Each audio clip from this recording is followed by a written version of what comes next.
নমস্কার,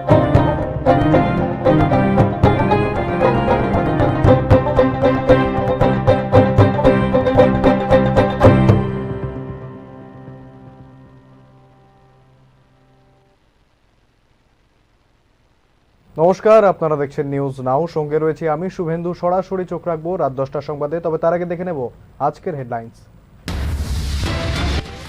TTADC village council নির্বাচন নিয়ে সদর্থক ইঙ্গিত দিল রাজ্য নির্বাচন কমিশন। সূত্রের খবর, ডিসেম্বরে অনুষ্ঠিত হতে পারে বহু প্রতীক্ষিত ভিলেজ কাউন্সিল নির্বাচন। মন্দির নগরী উদয়পুরে মর্মান্তিক দুর্ঘটনা, বাইক স্কুটির সংঘর্ষে নিহত এক, আহত এক মহিলা।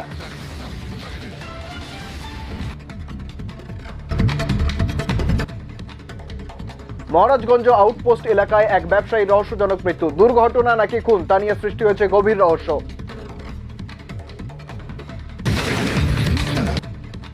গোর্খা বস্তিস্থিত মৎস্য দপ্তর কার্যালয়ে অনুষ্ঠিত হয় দপ্তরের পর্যালোচনা বৈঠক। বৈঠকে উপস্থিত ছিলেন দপ্তরের মন্ত্রী সুধাংশু দাস সহ অন্যান্য আধিকারিকরা। আবারও বিদেশে পাড়ি দিল রাজ্যের আনারস। 600 কেজি কুইন আনারস পাড়ি দিল ওমানে।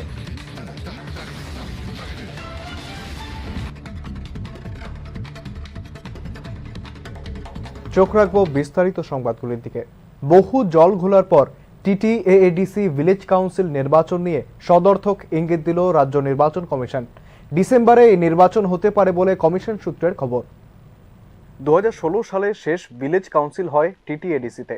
এরপর থেকে কার্যত থমকে যায় ভিলেজ কাউন্সিল নির্বাচনী প্রক্রিয়া। জনজাতিদের উন্নয়নের আবশ্যক অঙ্গ এই নির্বাচনী প্রক্রিয়া থমকে যাওয়ার কারণে বৃহৎ অংশে মুখ থুবড়ে পড়ে জনজাতিদের সার্বিক উন্নয়ন। ভিলেজ কাউন্সিল নির্বাচন করার জন্য বারবার সরব হয়েছে তিপ্রা মথা সহ বিভিন্ন বিরোধী দল।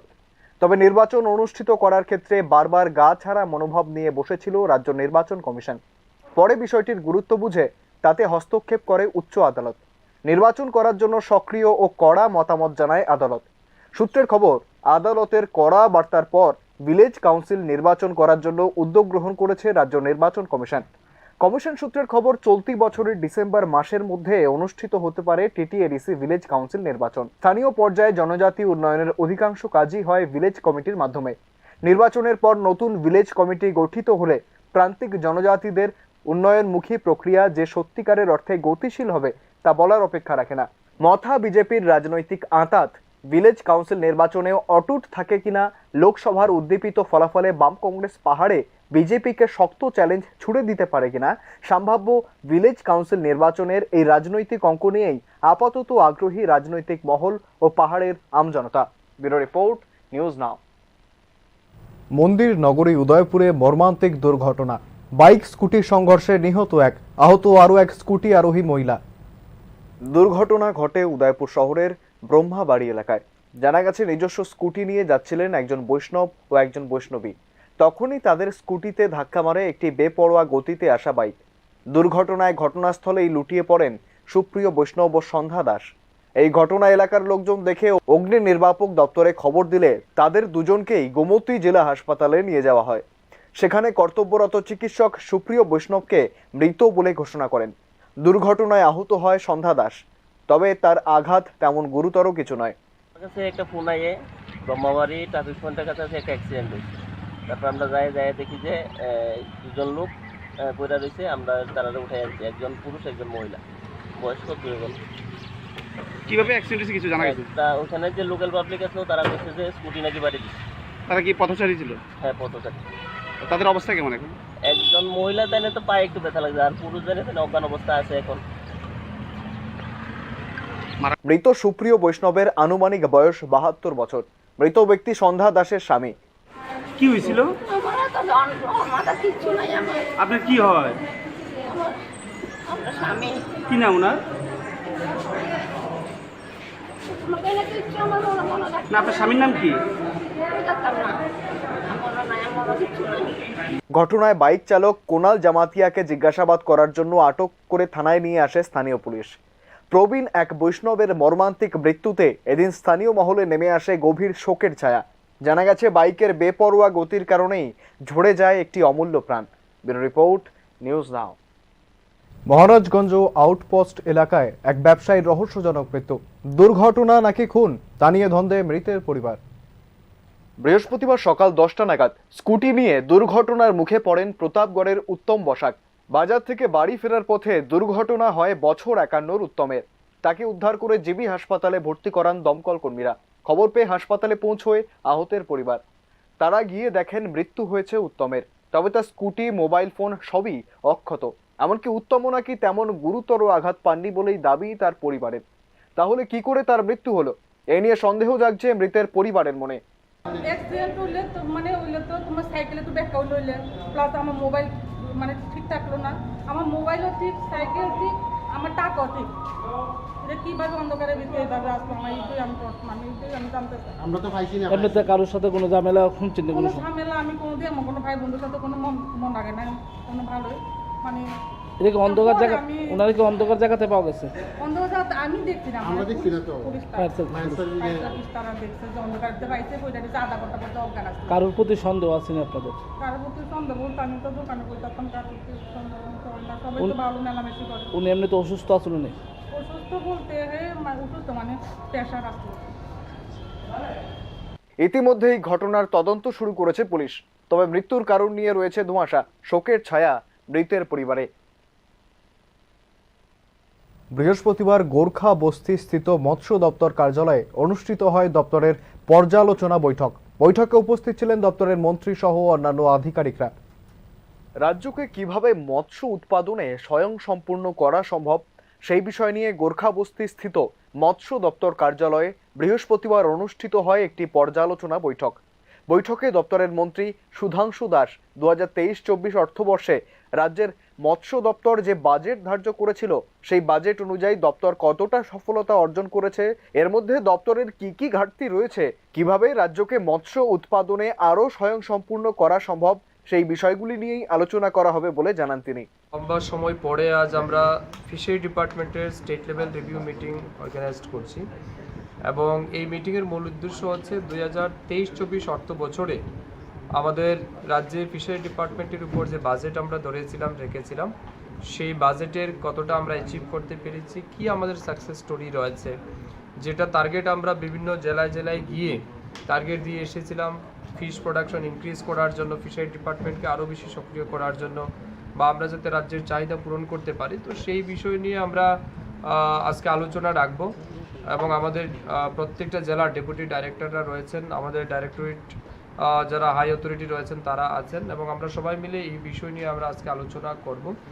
আলোচনার মূল উদ্দেশ্য হচ্ছে কি আমরা অ্যাচিভ করেছি, কি আমাদের সাকসেস স্টোরি রয়েছে, কোথাও আমাদের ফেলিওর রয়েছে কিনা না। তো এই সমস্ত বিষয় নিয়ে আলোচনা করে এই বছর যেটা চলতি বছর আমাদের 24-25 এদিনের এই পর্যালোচনা বৈঠকে মন্ত্রী ছাড়াও উপস্থিত ছিলেন দপ্তরের অধিকর্তা সহ অন্যান্য আধিকারিকরা। ব্যুরো রিপোর্ট, নিউজ নাও। আবারও রাজ্যের আনারস পাড়ি দিল বিদেশে।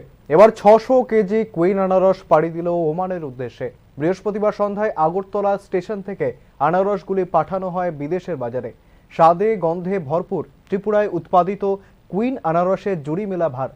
বারবার ক্রেতাদের মন জয় করেছে ত্রিপুরার কুইন আনারস। এর আগেও বিদেশি ক্রেতাদের মন পেতে রপ্তানি করা হয়েছিল কুইন আনারস। এবার আবার 600 কেজি আনারস পাঠানো হলো বিদেশে।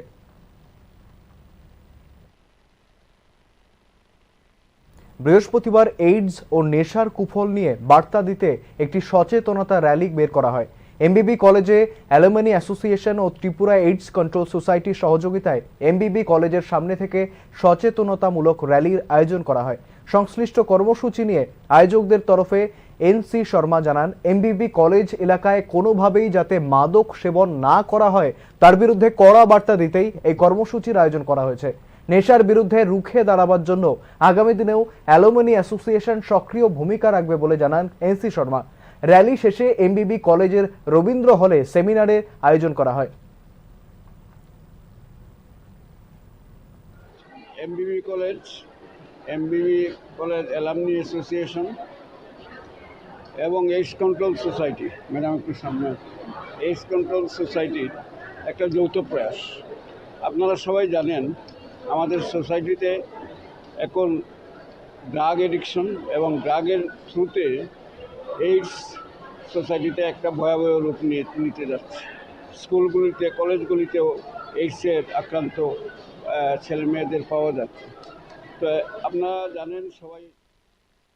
বিশালগড়ে দুই গাড়ির মুখোমুখি সংঘর্ষে আহত দুই। বেপরোয়া গতির কারণেই এই দুর্ঘটনা। রাজ্যে পাল্লা দিয়ে ক্রমাগত বাড়ছে সড়ক দুর্ঘটনা। বিশেষ করে বিশালগড় এলাকায় সড়ক দুর্ঘটনার বিরাম নেই। বৃহস্পতিবার এমনই এক সড়ক দুর্ঘটনায় আহত হয় দুজন। দুর্ঘটনা ঘটে স্থানীয় জগন্নাথ মন্দির সংলগ্ন এলাকায়। লরি ও প্রাইভেট গাড়ির মুখোমুখি সংঘর্ষে আহত হয় দুই মহিলা। জানা গেছে, নিজেদের গাড়ি করে উদয়পুর থেকে আগরতলা আসছিল প্রাইভেট গাড়ির যাত্রীরা। পথের মধ্যেই ঘটে দুর্ঘটনা।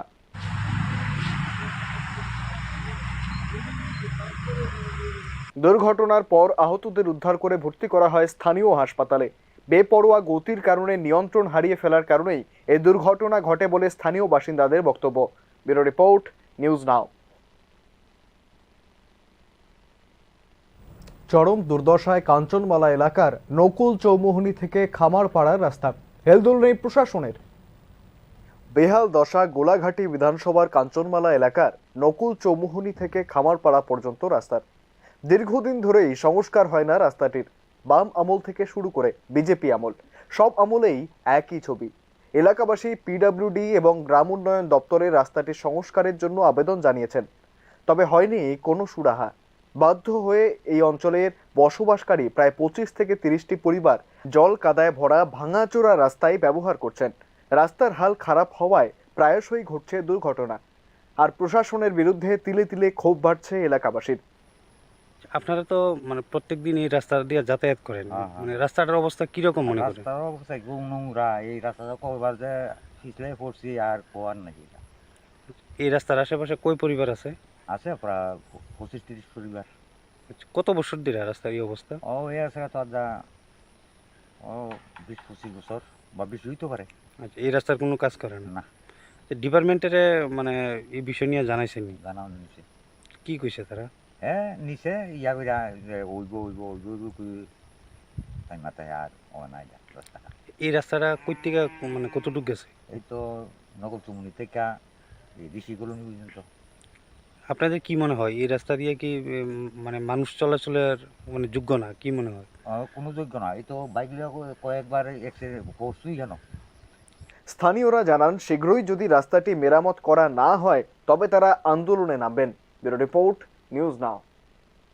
বিষ খাইয়ে মারার চেষ্টা গৃহবধূকে। অভিযোগের আঙুল স্বামী ও ননদের বিরুদ্ধে। আশঙ্কাজনক অবস্থায় হাসপাতালে ভর্তি গৃহবধূ। উদয়পুরের শালগড় এলাকার বছর 17 রহিমা খাতুনকে বিষ খাইয়ে মারার অভিযোগ স্বামী আবুল হোসেন ও তার বোনের বিরুদ্ধে। রহিমার মায়ের দাবি, শনিবার পারিবারিক অশান্তির কারণে রহিমাকে বিষ খাওয়ান তারা। বর্তমানে জিবি হাসপাতালে আশঙ্কাজনক অবস্থায় চিকিৎসাধীন রহিমা। ডাক্তার জানিয়েছেন তার ফুসফুস, কিডনি বিকল হয়েছে। প্রায় বছর খানেক আগে বিয়ে হওয়ার পর থেকেই রহিমার উপর অত্যাচার করতেন তার স্বামী ও ননদ।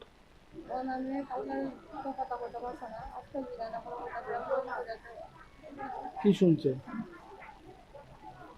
আজকে 1 বছর হয়েছে বাচ্চা প্রেগনেন্সি মারা গেছে। কি কারণ, মানে কি কারণ অশান্তিটা করে?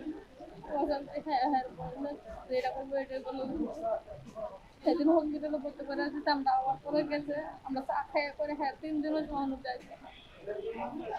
কবে কবে হয়েছে ঘটনা? বিষ খাওয়াইছে কিভাবে? কিভাবে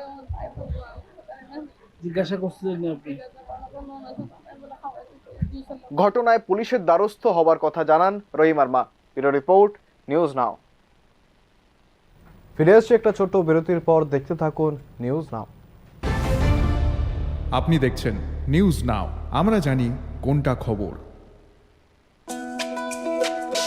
তুমি আছো রান্নাঘরে, তাই সুগন্ধে ভরে, যা খুশি তেমনই খাই, তোমার জাদুর রান্নায় থাকে শুধু লং তরাই, থাকে শুধু লং তরাই।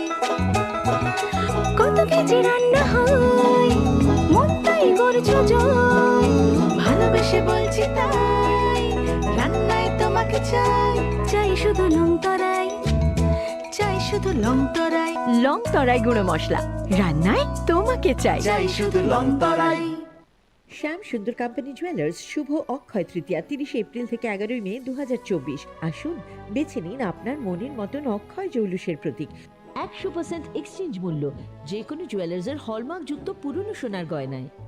275 টাকা ছাড় প্রতি গ্রাম সোনার গয়না কেনাকাটায়, 100% ছাড় হীরের গয়নার মজুরিতে, প্রতিটি কেনাকাটায় নিশ্চিত উপহার, ডেইলি লাকি ড্র স্বর্ণ মুদ্রা, মেগা ড্র 3টি স্কুটি।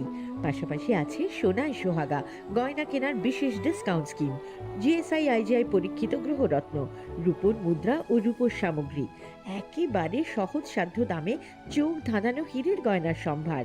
শ্যাম সুন্দর কোম্পানি জুয়েলার্স, শুভ অক্ষয় তৃতীয়া 30 এপ্রিল থেকে 11 মে 2024। সবার সাদর আমন্ত্রণ। শ্যাম সুন্দর কোম্পানি জুয়েলার্স, কামান চৌমুহনী, ইউকো ব্যাংকের বিপরীতে, আগরতলা। আমরা প্রতিদিনই খোলা আছি। Step into the realm of Assam Downtown University, where we encourage success, experience the pinnacle of academic excellence, and live your best days. আপনি দেখছেন নিউজ নাও, আমরা জানি কোনটা খবর। ফিরে এলাম বিরতির পর, আপনারা দেখছেন নিউজ নাও। কুয়েতের একটি বহুতল আবাসনে ভয়াবহ অগ্নিকাণ্ডের ঘটনা ঘটে। এই দুর্ঘটনায় 40 জন ভারতীয় নাগরিকের মৃত্যু হয়েছে বলে খবর। অগ্নিদগ্ধ অবস্থায় হাসপাতালে ভর্তি অনেকেই। জানা যায় কুয়েতের মাংফা শহরে বুধবার স্থানীয় সময় সকাল 6টা নাগাদ শ্রমিকদের ওই আবাসনে আগুন লাগে। আবাসনে বহু ভারতীয় শ্রমিকও ছিলেন। প্রায় 40 জন ভারতীয় শ্রমিক অগ্নিকাণ্ডে মারা গেছেন। শ্রমিকদের বেশিরভাগই কেরল, তামিলনাড়ু ও উত্তর ভারতের বাসিন্দা বলে খবর। বিদেশমন্ত্রী ডক্টর এস জয়শঙ্কর এই ঘটনায় শোক প্রকাশ করেছেন। মৃতদের পরিবারের প্রতি সমবেদনা জানিয়ে তিনি আহতদের দ্রুত আরোগ্য কামনা করেন। কুয়েতে ভারতের রাষ্ট্রদূত আল আদান হাসপাতালে গিয়ে আহতদের সঙ্গে দেখা করেন। ভারতীয় দূতাবাস সব রকম সহায়তা করবে বলে জানিয়েছেন শ্রী জয়শঙ্কর। খোলা হয়েছে হেল্পলাইন নাম্বারও। পাশাপাশি ক্ষতিগ্রস্ত পরিবারের সদস্যদের 2 লক্ষ টাকা আর্থিক সহায়তা প্রদানের ঘোষণা করেছেন প্রধানমন্ত্রী নরেন্দ্র মোদী।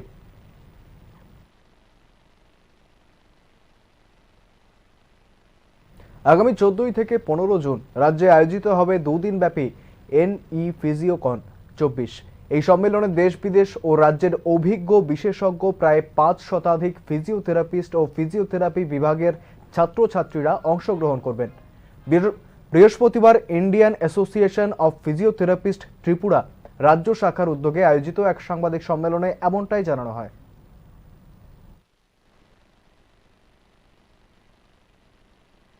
ফিজিওথেরাপি কনক্লেভ আমাদের আগরতলায় north east physiotherapy conclave, north east physiotherapy conference start হতে যাচ্ছে, শুরু হতে যাচ্ছে। ফিজিওথেরাপির এই ব্যাপক প্রচার এবং প্রসার আমরা দীর্ঘদিন ধরেই এটা করে আসছি। Indian association of physiotherapy state branch থেকে, তার সাথে গভর্নমেন্টের জয়েন্ট কোলাবোরেশনে আমরা প্রোগ্রামটা করছি। গভর্নমেন্ট থেকে আমরা অনেক রকম সাপোর্ট সহায়তা আমরা পেয়েছি। তো কাল আমাদের স্পোর্টস ফিজিওথেরাপির উপর একটা বিশেষ কর্মশালা থাকবে, এখানে উপস্থিত থাকবেন।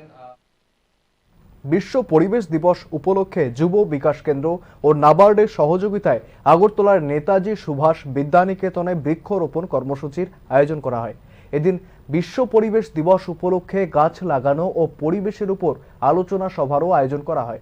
স্কুলের অডিটোরিয়ামে উপস্থিত ছিলেন যুব বিকাশ কেন্দ্র ও নাবার্ডের আধিকারিক সহ বিদ্যালয়ের ছাত্রছাত্রী ও শিক্ষক শিক্ষিকারা।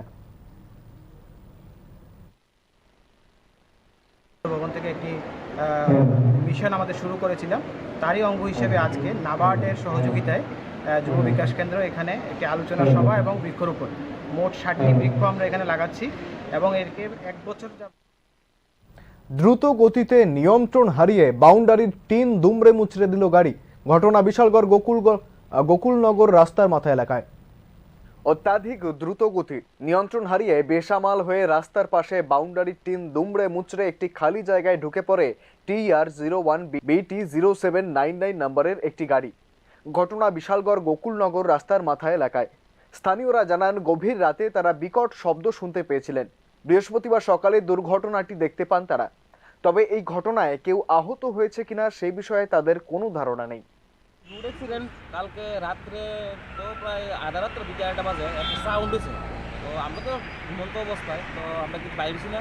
তো আজকে সকালে বাইরে দেখি তো এই অবস্থা, গাড়ি পুরো একদম ব্যালেন্স হারা হইয়া মানে ওভার স্পিড আছে, নিয়ন্ত্রণ হারে। এর মধ্যে কেউ আহত হয়েছে নি? এমনি আহত হয়েছে আমরা দেখছি না কোনো কিছু, মানে কোনো মানে শুনছেন নি বলে কেউ আহত হয়েছে? এবার এরকম কিছু শুনছি না। মালিকের মানে গাড়ির মালিকের ইয়ে হয়েছে? মালিক আমরা দেখছি না সকালে, মানে কোনো দিকে কেউ আইছে না? এখন থেকে আছে। এই ঘটনা কোন জায়গায় দিছে? রাস্তার মাথা বিশাল ঘটনার খবর পাঠানো হয় বিশালগড় থানায়। পুলিশ দুর্ঘটনার মামলা হাতে নিয়ে তদন্ত শুরু করেছে। গাড়ির চালক ও মালিককে নিজেদের হেফাজতে নিতে তল্লাশি চালিয়েছে পুলিশ। তবে ধারণা করা হচ্ছে নেশাগ্রস্ত অবস্থায় দ্রুত গতিতে গাড়ি চালানোর জন্য এই দুর্ঘটনা ঘটতে পারে। Bureau report, news now. টুয়েপের মজুরি নিয়ে বঞ্চনার অভিযোগ করেন বিশালগড় পুর পরিষদের 7 নম্বর ওয়ার্ডের বাসিন্দা এক মহিলা টুয়েপ শ্রমিক। ভুক্তভোগী মহিলা টুয়েপ শ্রমিক রিঙ্কু ঘোষের অভিযোগ, গত চৈত্র মাসে তিনি 14 দিন টুয়েপে কাজ করেছিলেন। তার মধ্যে 7 দিনের মজুরি দেওয়া হলেও বাকি 7 দিনের মজুরি তাকে দেওয়া হয়নি বলে জানান তিনি। প্রাপ্য টাকার জন্য বেশ কয়েকবার বলার পরেও তাকে প্রাপ্য টাকা দেওয়া হয়নি বলে অভিযোগ করেন তিনি। ঘটনা, আমি 7 দিনের কামের টাকা পাইছি না। 17 মাসে কাম করছিলাম, পরে টাকা ঢুকছিল না, তো আমি সই দিতাম গেছি। পরে দাদা কইছে আমার সইটা তাইনে বলে দিয়ে দিব, তাইনে দিয়ে দিব। এরপরে দিয়ে সবার টাকা ঢুকে গেছে 17 মাসের লাস্টে, আমার টাকা ঢুকছে না। তো আমি তাইনের বাইক গেছিলাম পরে তাইনের কইছে দাদা আমার টাকাটা ঢুকছে না, কি প্রথমটা বই 8 ফুট করাইছি নি, এরপরে দিয়ে 8 ফুট করে আবার লইয়া গেলাম তাইনের বাইক। ও দাদা আমি 8 ফুট করাইছি, টাকাটা ঢুকছে না। তো তাইনের কথা আমার কাছে বইটা দিয়ে যাও, আমি 8 ফুট করাম, তোমরা মনে ভাটফারি করছো আমার লোক। তো এবারটা লইয়া গেছে বইটা। তো এবারটা আসিল বইটা 3-4 দিন আসিল, পরে আবার গেছি। আমি দাদা বইটা 8 ফুট করাইছি নি, আমি তো টাকাটা পাইলাম না, আমি করাইছি নি। করাইছি, তোমরা বইটা টাকাটা ঢুকছে না। তো এবার দিয়ে কইতেছে আবার ফরেন লড়ে ঢুকাই দিব তোমার টাকাটা। এই লড়ে যখন ঢুকছে না, আমি ফরেন লড়ে ঢুকাম। ফরেন লড়ে কাজ করাইছে পরে সই দিতে গেছে। পরে আমি আবার কইছি দাদা ফরেন লড়ে 17 মাস টাকাটা কিন্তু আমরা কিন্তু মোট 14 দিনের 7 দিনের টাকা পাইছি, তারা সবার টাকা পাই। আমার মনে হয় তাই না আমার টাকাটা ঢুকাইছেন। নানান তালবাহানা করে তাকে প্রাপ্য মজুরির টাকা দেওয়া হচ্ছে না বলে এই মহিলা শ্রমিক জানান। নিজের মজুরির টাকার জন্য সংশ্লিষ্ট প্রকল্পের দায়িত্বপ্রাপ্ত কর্মকর্তার কাছে জোরালো দাবি জানিয়েছেন এই টুয়েপ শ্রমিক। টুয়েপ মজুরির বঞ্চনা নিয়ে এই ধরনের অভিযোগ আগেও অনেকবার করেছেন মজুরি বঞ্চিত শ্রমিকরা। বিভিন্ন কলা কৌশল করে দরিদ্র শ্রমিকদের হকের টাকা মেরে দেওয়ার ঘটনা সামনে এসেছে বেশ কয়েকবার। ব্যুরো রিপোর্ট, নিউজ নাও। রাজ্যের জন্য গৌরবের খবর, কলকাতার ঐতিহ্যবাহী ইস্টবেঙ্গল ক্লাবের সাধারণ সম্পাদক পদে নির্বাচিত হলেন রাজ্যের বিশিষ্ট শিল্পোদ্যোগী ও রাজ্যের কৃতি সন্তান রূপক সাহা।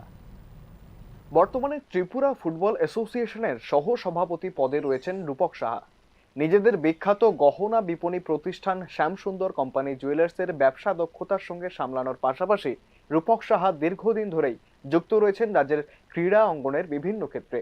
ইস্টবেঙ্গলের মতো বিখ্যাত ক্লাবের সম্পাদক পদে রূপক সাহার নির্বাচন রাজ্যের ক্রীড়া ক্ষেত্রেও এক নতুন উদ্দীপনা সৃষ্টি করবে। ইস্টবেঙ্গল ক্লাবের সাধারণ সম্পাদক পদে নির্বাচিত হওয়ার পর বিভিন্ন মহল থেকে অসংখ্য শুভেচ্ছা বার্তা পেয়েছেন রূপক সাহা। শুধু ক্রীড়া ক্ষেত্রের উন্নতিতেই নয়, অসংখ্য সামাজিক কর্মকাণ্ডে নিবিড়ভাবে জড়িত আছেন রূপক সাহা ও তাদের ব্যবসা প্রতিষ্ঠান শ্যামসুন্দর কোং জুয়েলার্স। মানুষের পাশে সর্বদাই উদার সাহায্যের হাত বাড়িয়ে দেন রূপক সাহা। এবার ইস্টবেঙ্গল ক্লাবের সাধারণ সম্পাদক পদে নির্বাচিত হয়ে গোটা রাজ্যকেই গর্বিত করলেন রাজ্যের এই কৃতি সন্তান বিশিষ্ট শিল্পোদ্যোগী। Bureau report, news now. Bishalgarh Chandannagar টিলা এলাকায় পরিত্যক্ত জায়গা থেকে 20 ফুট চেরাই কাঠ উদ্ধার করে বনকর্মীরা। উদ্ধারকৃত চোরাই কাঠের চড়িলাম বন দপ্তরে নিয়ে যান বনকর্মীরা। প্রতিনিয়ত রাতের আধারে বনদস্যুরা বনের বিশাল অংশের গাছ কেটে কাঠ তৈরি করে অবৈধভাবে বাজারে বিক্রি করে মোটা অর্থ উপার্জন করছে। বন দপ্তরের কর্মীরা বনজ সম্পদ রক্ষা করতে প্রতিনিয়ত এই বনদস্যুদের বিরুদ্ধে যুদ্ধ করছেন। জানা যায় বনদস্যুরা বনের গাছ কেটে কাঠ তৈরি করে চোরাই পথে বিক্রি করার উদ্দেশ্যে নিয়ে যাবার পথে বনকর্মীদের আসার আগাম খবর পেয়ে ঘটনাস্থল থেকে গাড়ি নিয়ে পালিয়ে যায়। বুধবার গভীর রাতে বিশালগড় চন্দ্রনগর টিলা এলাকার পরিত্যক্ত জায়গা থেকে বনকর্মীরা 20 ফুট চেরাই কাঠ উদ্ধার করেন। পরবর্তী সময়ে সমস্ত অবৈধ চেরাই কাঠগুলি উদ্ধার করে চড়িলাম বন দপ্তরে নিয়ে যান কর্মীরা। কালকে রাত্র অ্যাপ্রক্স অ্যারাউন্ড 12:40-এর দিকে আমার কাছে একটা খবর আছে, ইনফরমেশন আছে যে সইংমা সেগুনে নারাওয়া টিলা একটা মাঠের মধ্যে কবর খোলা যাওয়ার একটু আগে আর কি, মাঠের মধ্যে জঙ্গলের মধ্যে রাখা আছে। তো প্রায় 15-20 ফুট মাল হইব। তো আমরা এটাকে উদ্ধার করিয়া বন সিসপিরা নিয়েছি আর কি। তার সাথে কারোর পাওয়া গেছে জড়িত এমন কারণে? না, এমন কারোর পাওয়া গেছে না, কারণ এই রাখাই না আসলো মালটা একটা জায়গার মধ্যে, তো কোনো লোক তো আসলো না। বাজার মূল্য কেমন হবে মালটা? 15-20 ফুট 50-50 হাজার টাকা তো যেতে পারে। এখন কই আছে মালগুলা? মালগুলো আমরা ফরেস্ট রেঞ্জে বসে হ্যান্ড ওভার করে দিচ্ছি। চলিলাম চরিলাম রেঞ্জ। আপনি কি দায়িত্বে আছেন অফিস? আমি তো এফপিউ জম্পু জেলাতে আছি। নাম? তাপস দেবনাথ, ফরেস্টার। এদিনের এই অভিযানে ছিলেন Jampuijala forest protection unit in charge Tapas Debnath সহ বনকর্মীরা। তাপস দেবনাথ জানান, বনদস্যুদের বিরুদ্ধে প্রতিনিয়ত বনকর্মীদের এই ধরনের অভিযান জারি থাকবে। বিশালগড় থেকে ফাহিম আহমেদের রিপোর্ট, নিউজ নাও। 18 সূর্যমণি নগর বিধানসভায় বৃহস্পতিবার বিজয় মিছিলের আয়োজন করে বিজেপি। তৃতীয়বারের জন্য নরেন্দ্র মোদীর নেতৃত্বে সরকার গঠনের জন্য এই বিজয় মিছিলের আয়োজন করা হয়। মহানগর পঞ্চায়েত থেকে শুরু হয়ে বিজেপির এই মিছিলটি নাগিছড়া হয়ে যোগেন্দ্রনগরে এসে সমাপ্ত হয়। মিছিলে অংশ নেন উল্লেখযোগ্য সংখ্যক বিজেপি কর্মী সমর্থকরা।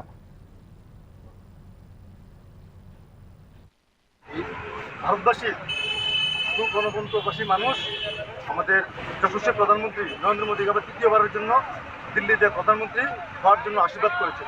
তারই অঙ্গ হিসেবে আমাদের ত্রিপুরা রাজ্যের 10টার সংবাদ আজকের মতো এই পর্যন্তই। পরবর্তী আপডেটগুলির জন্য চোখ রাখুন নিউজ নামের পর্দায়।